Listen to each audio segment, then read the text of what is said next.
আসসালামু আলাইকুম ভাবি। ওয়ালাইকুম আসসালাম। আপনি পানি খেয়েছেন? হ্যাঁ, পরে পাইছিলাম। আচ্ছা শুনেন, এখন থেকে যদি পানি না পান আমার বাসায় চলে আসবেন। আমার বাথরুমে বড় ড্রাম ভর্তি করে পানি ধরে রাখি। সে সামান্য পাপা তুমি আন্টির সাথে কথা বলতে দাও। না তোমাকে আন্টির সাথে কথা বলতে নিষেধ করেছে। দাঁড়ো মামাকে নিচে আসলে আমি মামাকে সব বলে দিব। না না মা, আমাকে সব বলতে হয়? দাঁড়ানোকে আইসক্রিম কিনে দাও। ওরে বাবা রে, এই যে বাপকে ব্ল্যাকমেল করতেছস? ঠিক আছে, না দিতে চাইলে এই মামাকে আমার সব বলে। না না না না, ঠিক আছে, আপনার আইসক্রিম কিনা দিব আমি এখন। তাও বলো, তোমার কিছু করিস, তোর মা জানতে পারলে আমার মায়ের তক্তা বানায় ফেলা। চল।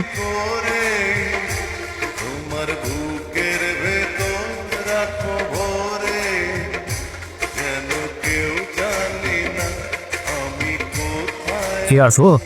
হ্যাঁ, তাই না বয়। শোন, রবন ব্রাদার্স থেকে আমাদের আর মালদা কি পাবো না, ওদের কথার কাজে কোনো মিলই নেই। তোর বন্ধ করে দে, আমারে জিজ্ঞেস করতেছিস কেন? তুই অফিসের মালিক, তুই ছাড়া কিভাবে কি? আর তুই অফিসের সিইও, বড় বড় ডিসিশন মেকিং করার রাইট এবং পাওয়ার তোর আছে।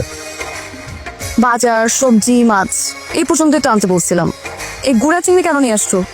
ওই রাতে কম দামে পাইছি তাই নিয়ে আসছি। তো তুমি জানো না বাসায় কোনো কাজের মেয়ে নাই, 3 দিন ধরে বসতেছে না, কেন নিয়ে আসছি এগুলা? এখন এই রাতের বেলায় মাছ কে কাটবে? তুমি কাটবা? না, ওই শুধু ইলিশ মাছ রান্না হবে তাই ভাবলাম যে সাথে যদি লাউ চিংড়ি হয় না, দেখতে কিন্তু খুব ভালো লাগবে।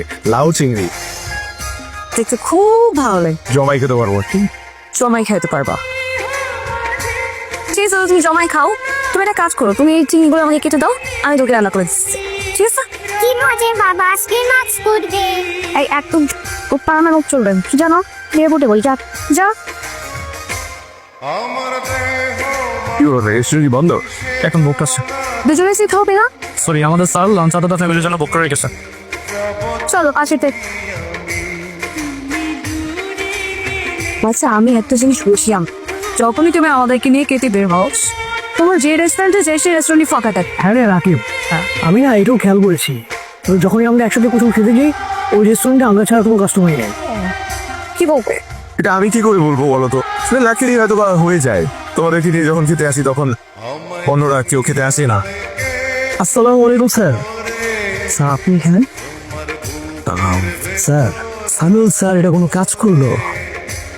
কোম্পানির ভেন্ডারের লিস্ট থেকে আমাদের নামটা বাদ দিয়ে দিচ্ছে। স্যার আপনি একটু কথা বলে দেখেন না যদি কিছু করা যায়। স্যার বোকা বন্ধু আমার। কেমন আছিস তুই? কি সা শুরু করলো আমি বুঝলাম না।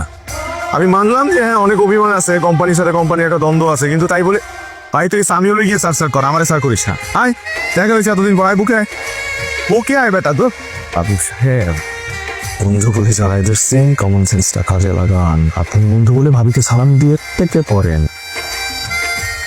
ও উনি হচ্ছে হাবিব, উনি হচ্ছে আমার ছোটবেলার বন্ধু, বুঝছো? আসসালামু আলাইকুম। তো কি খুব জগিং হচ্ছে নাকি? জগিং ভালো, শরীর সুস্থ থাকা খুব খুব জরুরি, খুব জরুরি। কতক্ষণ জগিং করবি? তা চাই না বাবা মার সাথে পরিচয় করে দিই, আয়। না স্যার, বন্ধু আজকে না, ওর পেটটা একটু ব্যথা করতেছে, করবো বাসায় তাড়াতাড়ি যেতে হবে। ও তাহলে বাসায় চলে যা, কারণ পেটে ব্যথা অবস্থায় এরকম থাকা উচিত না। যা বাসি চলে যা। যে আমি যাচ্ছি, ভাবি আসিস তাহলে।